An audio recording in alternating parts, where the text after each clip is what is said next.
Knowing and understanding that there are just some developers whose games speak to your soul is a pretty important part of any video game discussion. For my own personal tastes, FromSoftware have consistently delivered some of the highest quality, fun, and just downright memorable pieces of art out there for over a decade now. Also Dark Souls 2. So when I say that Elden Ring Nightreign is a great entry in FromSoft's resume, despite me not thinking it's nearly as good as some of its greatest hits, please understand that this sentiment is coming from a FromSoft fan that has 100%ed every single one of their games except for Bloodborne. Looking at the positives first, Nightreign is a €40, high-pace, semi-randomized co-op roguelite with a vastly improved and overhauled netcode, movement, archery, and magic system in comparison to most other FromSoft games. In Nightreign, you try to explore as much of an ever-dwindling map and get through as many enemy encounters as possible in the hopes of getting the best possible build for your character. At the start of each one of your expeditions, you choose between 8 different boss fights you wish to fight. You also pick between 8 completely unique feeling classes, each with their own abilities, and are then promptly dropped into the world of Limveld either solo or with 2 other people. The aforementioned classes, boss fights, your team composition, and most importantly the overall skill and playstyle of you and your teammates all lead to a game with a pretty significant chunk of replay value.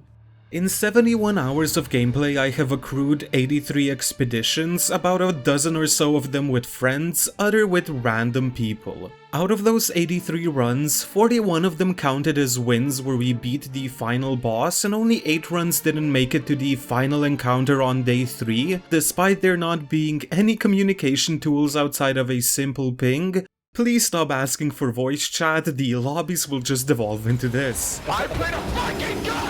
A Nigerian! Rent your fucking mother! And start your dead grave! I tried my best to play every single character as much as possible, though I clearly have favorites. Some of them just have more time-consuming questlines than the others. And yeah, for what it is, I think Nightreign is demonstrably fun. When running around the quickly shrinking map of Limveld, the 8 classes you choose from all bring a unique playstyle to the table, which makes your approach to every single scenario just that tiny bit different.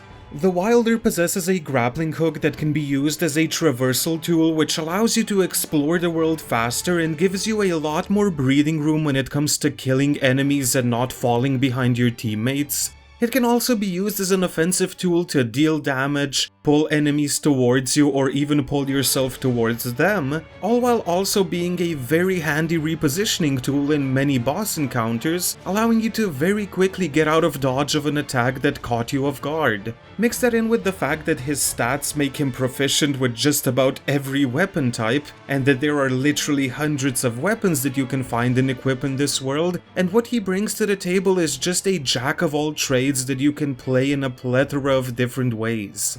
The Guardian can't really dodge all that effectively, yet he is a master of shields and can hence tank enormous amounts of damage, all while having some of the more support AoE focused abilities out of any class. Archery is finally fun in these games, with you being able to move and shoot at the same time, and while you'll almost never be the main damage dealer in the group if you pick this class, you will possibly bring the most utility due to your passive giving improved item discovery, and just in general being able to snipe flying targets, maintain a constant barrage of damage from afar, mark enemies for a ton of damage with an ability that is also just a free dodge and reposition. And while I can literally do this for every single one of the 8 classes and show just how different each one of these is to play, with different stat scaling and many of these classes having completely unique movesets with their preferred weapons, trust me, I'd love to make a montage of just how funny it is as the raider to press an ability, get so much poison hyper armor that basically nothing can flinch you out of it, and then just bitch slap a hoe into the Shadow Realm.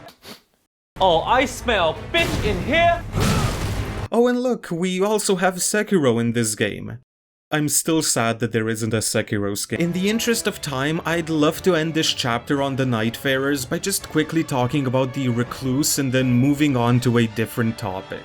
The Recluse is the sorceress, scaling incredibly well with both intelligence and faith, and while I was never a fan of the pure magic and incantations playstyle in previous FromSoft games, the simple change of not having to drink mana flasks or having limited casts now makes it one of my favorite classes to play. Your ability now takes the last source of non-physical damage dealt to an enemy by you or your teammates, makes it recharge your FP while also adding a charge of affinity, and when you accrue 3 affinity residues, they can then be used to cast one of like a dozen different abilities that are all completely unique to the Recluse herself. From turning into a literal flamethrower to summoning an annoying magic orb that damages enemies, and casting an area of effect spell that makes your team use 0 FP for the foreseeable future, this makes the Recluse not just one of the highest skill ceiling characters in the game, but again, when you don't have to drink a mana restoring potion every 3rd or 4th cast, makes the playstyle feel way more active, way more engaging, and just overall way more fun in my humble opinion.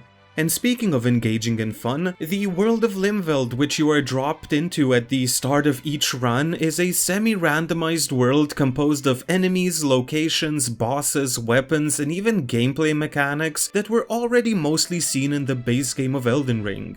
A few of them are from the DLC, some of them are from previous FromSoft games, but we'll get back to that in just a moment. After a certain amount of time has elapsed, the available playground begins to slowly shrink with an ever-enclosing, damaging circle now approaching onto the lands. This process, which corrals all the players to a singular safe space, takes about 15 minutes, and in this safe space they now face a boss fight, and if they successfully survive the fight, the map clears, gives the players some new clues, and this same 15-minute cycle repeats for a second day. And if they manage to survive the second cycle, they are then teleported to the pre-chosen final boss of the run, where they can use all of the levels and equipment they accrued throughout their half-an-hour run to try and defeat the Night Lord and reap the maximum rewards possible. If the team dies at any of the boss fights that end each of the days, their run ends then and there, and they can try their luck again in a new run. And the 30-minute or so process of reaching the final boss is where most of the randomness of this game occurs. The map of Limveld itself is static and has many static elements. The graces that allow you to not only level up and get more stats for your characters, but also give you more weapon options are completely static, with them always appearing in the same locations. They also spawn after you've killed any of the bosses that are scattered throughout the map, but those placements are also mostly static. The Everjails are always located in the exact same locations. The topography of the map only changes if there is an event called the Shifting Earths happening at the start of each run, which can add 4 completely different map variations with their own challenges and rewards onto the map.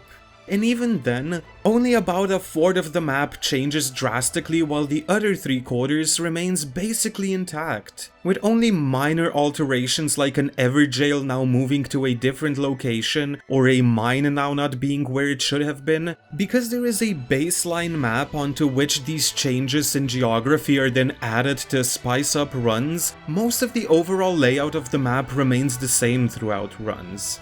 The central castle always remains in the same location. The mines that all have 2 entrances are always placed in the same locations, connect the same 2 identical parts of the map, and are hence always identical between runs. The field bosses that you find are placed in the same location every time. It's just a dice roll as to which of the dozen or so predetermined bosses is placed in which of the locations. The places you explore on the journey always have basically the same orientation and layout. The only difference in these locations being the fact that the game can spawn different variations of many of these locations, with a couple of different bosses and enemies inhabiting them.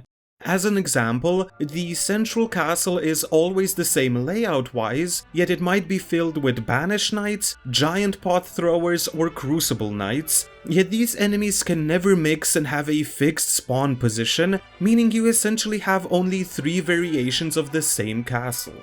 Same goes for many of the smaller locations. The game can shuffle in which of the predetermined places the ruins, churches, and military camps spawn, and once you go into any of these locations, there are a few possible variations. If we take the ruined churches as an example, you can only get a church with a giant, a church with a fire monk, a church with envoys, or a church with a mausoleum knight.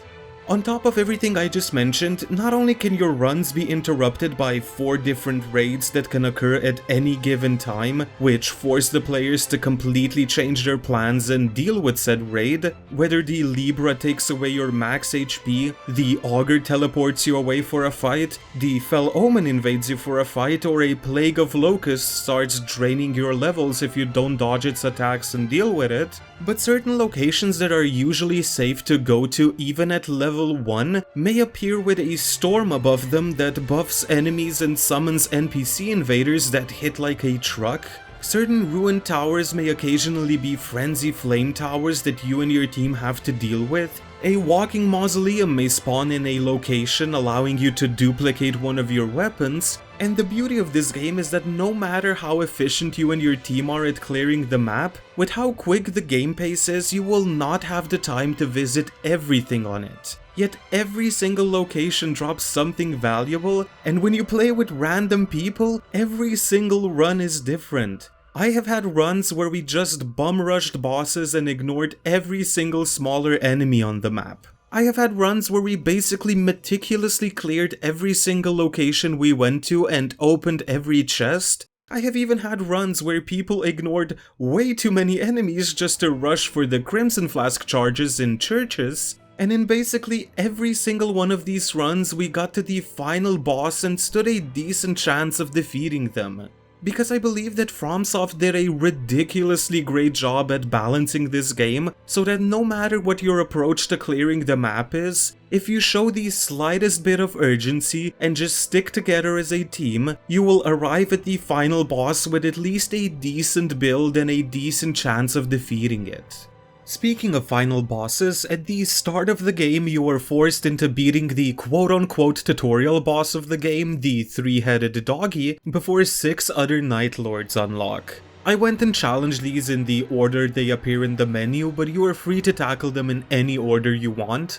And after you've defeated 3 of these, the secret final boss appears and you are free to challenge him and get the end credits. And while I definitely prefer some of them when compared to the others, I still believe that the majority of these are some of the most beautiful, spectacular, hard-hitting, and unique bosses FromSoft have ever made, with many of them clearly being designed with 3-player co-op in mind. Whether they just have big, arena-sized fuck you AoE attacks, make a tear through the fabric of space and time itself, imbuing their attacks with different types of damage, spawn either targets, attacks, or even enemies that you can either take the safe approach and ignore, or do the risky approach and attempt to destroy, hurting the boss in the process, or just the fact that at seemingly any point these bosses can turn on a dime and decide to switch their target and attack a different person they were attacking just a second ago. For better or worse, each one of these is unique, has its own interesting gimmicks and movesets to learn, and for the most part I believe that even some of the more hated fights in the game have plenty of opportunities for each class to deal damage to them. Not only that, but each boss also has its own unique weakness that when utilized against them, see them getting stunned out of an attack, puking on the ground, getting debuffed, and just in general taking more damage from those types of attacks. This can many times lead to weapons that aren't your strongest choice damage-wise, actually being way more useful in the long run, if the RNG gods decide to be merciful and provide you with these weapons, that is. And hey, whether you love them or hate them, I know nothing I say and no amount of analytical dissection is going to change most people's minds. None of these fights are horrible, none of them are unfair. At worst, some of them can be a bit boring or make your game freeze for a few frames. But apparently fighting a boss once or twice, not building around it, not understanding any of its mechanics, and not even trying to understand them, is enough to confidently claim that it is now bed of chaos levels of bad to millions of people. That's apparently how most of the popular discussion around these games goes these days, and has actually been going on for like a decade now. Cough fucking cough. Elden Ring, as I view it, is FromSoft Skyrim. Do you want FromSoft to end up with a Starfield of their own? We need to let FromSoft get good. But hey, just to be fair, this game isn't perfect, and it is now time to dive into what this game doesn't do all that well and say the dreaded L word. Because with the state that Nightreign is in as of me writing and recording the script, I think that it is a really great foundation for an incredible game, and I really hope that FromSoftware decide to make this game a live service game.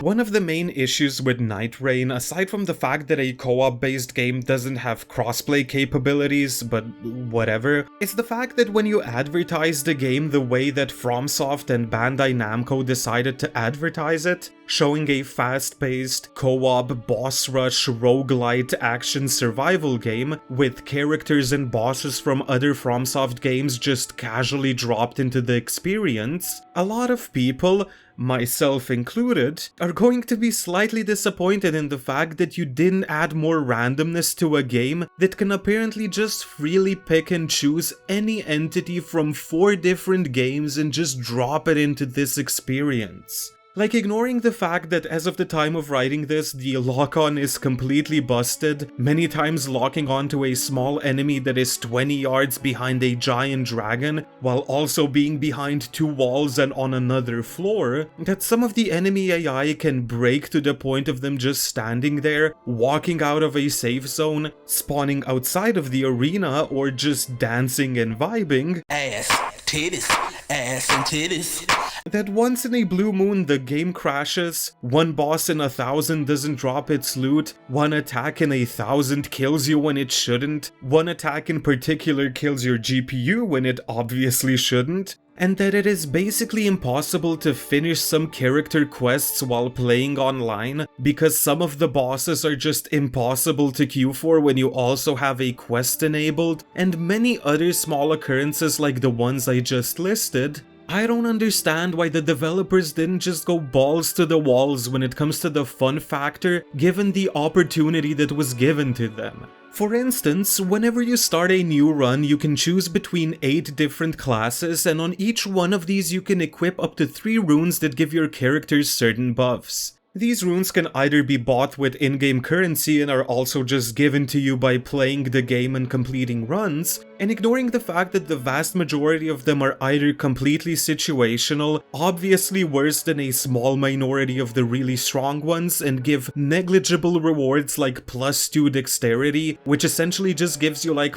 10 more damage per hit. More than anything, I dislike that some of the really fun runes don't stack with each other. Here is footage of me trying to equip 2 runes on my Iron Eye that should in theory give me 2 additional uses of my skill, just for me to realize that they don't stack and I can only get 1 additional use. Meanwhile, granted from limited testing, boring runes that just give you additional vigor or give your team a higher number of runes whenever you kill an enemy do stack. So from what I can gather, character-specific runes don't stack with each other, meanwhile every other one does stack. So my question is, why don't all of these stack? Like, even if this made for a ridiculously OP build, which I don't even think it does in comparison to just granting everybody on the team more runes and hence more levels, isn't that the point? To make a strong, unique, and hopefully fun build to try and beat the final boss with? What's even more than that, while the 8 classes that you can choose from do feel unique from one another, I don't understand why you're forced to go into Limveld with a specific weapon. Sure, some of the runes might make your starting weapon inflict bleed or poison or even change their skill, but with weapons now categorized into specific tiers, would it really be that bad if the basic tier weapons were just able to be equipped by the Nightfarers? Starting a Guardian run with a shield plus spear, a Duchess run with a butcher's knife that inflicts bleed, putting the Kaistus on the Raider because it would be awesome to just punch your way through enemies like it's nothing, or just putting the biggest motherfucking sword on the Revenant because it's funny. Like, why not? You can even tie some sort of progression loop to unlocking these weapons to ensure even more replayability. When it comes to the map itself, I understand why you can't make sweeping changes to the landscape and most enemy spawns without running into massive issues rendering all of it properly for every single player, let alone making sure that there aren't any dead ends or bugs to be had. But if I walk into a fire church, I feel like instead of there always being a fire monk there, you could at the very least put a couple different bosses down there, a fire prelate or one of those enemies that holds the prelate's Inferno Crozier in the base game just to break the monotony wouldn't go amiss. Same goes for every other location on the map, by the way. While I understand why the routes and enemies in, let's say, the mines always have to be the exact same, I don't understand why you couldn't swap out the giant with a crystallian trio fight, a land octopus, 2 giants, or just any number of different enemy encounters to switch things up a bit between runs. Same with the castle in the middle of the map. The way it is designed now, you will probably be clearing it in the exact same, most effective way over and over and over again, and yet if just one, let alone a couple of the Crucible or Banished Knights could randomly be swapped with a giant pot thrower, that would at least slightly change the way you explore this area, with the pot throwers now probably becoming priority number 1 to kill. Speaking of giant pot throwers, after you defeat an important enemy, you usually get the choice between 2 or 3 different rewards. Now, if you don't want to go fully into the Noita Binding of Isaac route, where every single run is a chance to have some abomination of a weapon that would make even God themselves shit their pants,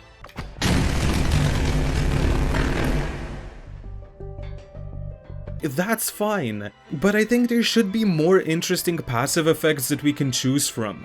HP up, stamina regen up, and FP up are all incredibly useful, and I will take them basically anytime I get them. But when even the few kind of fun effects that we can choose from seem like completely optional additions to your moveset, instead of being strong additions that you could base your build around, I wish that more were added and that they were significantly buffed. It's already almost beyond useless to pick the buff that makes lightning strikes spawn around you whenever you roll, but what's even worse is the game doesn't even do that, because the ability clearly has a cooldown, so you can't just constantly spam roll and spawn lightning, which would actually be fun. Same goes for all of the whenever you walk do X abilities. Either add way more of these or just make their effects constant and perhaps give them a significant damage boost if you're walking, because in its current state, most of them are borderline useless. Going back to the claim I made about 5 minutes ago about how the developers have apparently free reign to just take whatever they want from 4 different games, I mean, if they can give me a Havel, Artorias, Solaire, and Emerald Herald skin to wear, then clearly nothing is sacred anymore. I don't mind that. I'm all down for dumb fanservicey shit. But then I don't understand why you don't just fully lean into that. You have the power to summon anything from anywhere, and when it comes to boss fights, you choose to only take 6 of them from the previous games, and even then, always spawning them solo in the exact same way every time, with some of them just having a move or 2 added to their arsenal. This leads to 2 issues where not only are most of these pretty predictable after you've seen them once, but what's even worse, with how much the player's arsenal has grown over the years, none of them feel like a difficult or memorable encounter. Why can't I just arrive at an Everjail and have Gwyn plin plon his ass out of there? Why can't I arrive at the end of day 2 just to have Dragonslayer Ornstein and a Drake from the Valley of Drake spawn, seemingly teaming up all of a sudden? Where's my Gale plus Ivory King battle? You have the opportunity to summon a completely random assortment of bosses from 4 different games. You could leave all of this completely up to chance, or at least give the option to leave this up to chance, and trust that 3 players with massively expanded toolsets in comparison to the previous games will somehow manage to take down basically anything the game can throw at them, but instead you decide that out of the already incredibly narrow pool of bosses that can spawn at the end of each day, that Boatman and his merry group of undead is the way to go?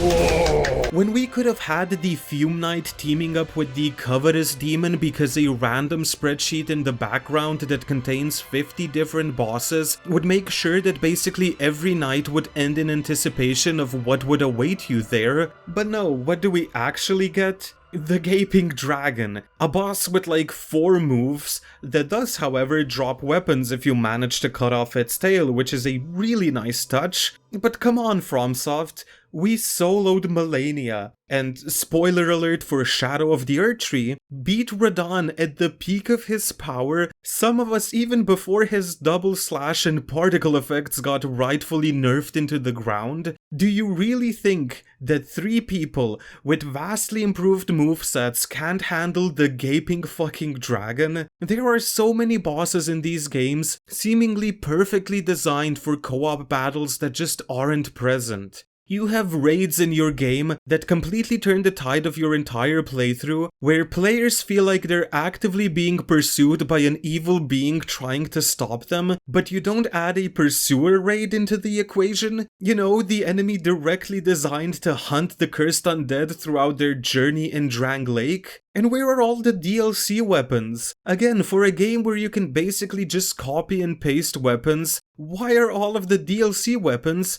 except for one for some reason, not included in the game? And why is only one boss from Shadow of the Erdtree included? My point is that I don't need more Final Night bosses. I don't need more characters to play with.